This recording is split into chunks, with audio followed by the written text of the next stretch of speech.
I'm going to tell you a story of something that happened this weekend with a realtor of mine. And I thought that it was important for me to bring it to your attention of how all mortgage people are not created equal. I got a telephone call and I was in the neighborhood of her office, so I stopped by and she said, "Sue, can you look at this agreement of sale and look at this offer, this pre-approval letter that I have?" And she showed me an agreement of sale and a pre-approval letter and a BFI.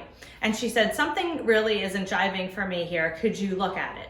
So I looked at it and I said, "Is it not contingent on the sale of their house?" And they said, "It's not contingent on the sale of their house." And I said, "Well, the approval letter doesn't say that." And then I asked where they're coming up with the money if they're not selling their house. The BFI didn't show that. So we needed to ask the borrower those questions. They were using a big box lender, and the big box lender didn't know to answer those questions. They were just data entering, the computer spit it out.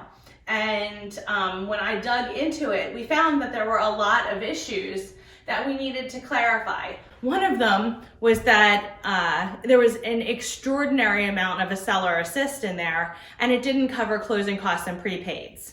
And you can't have more than closing costs and prepaids. The seller credit can't go towards a down payment. So when you're putting all of these pieces together as experienced mortgage people would do, they start looking at everything. And the borrowers were set on not using a boutique or a smaller mortgage company. And once I spoke to them and made them understand why it was important for all of us to get our ducks in a row, they ended up saying, "Oh my gosh, thank you so much. We don't even know if we qualify now for this house. Let's see how you might be able to help us."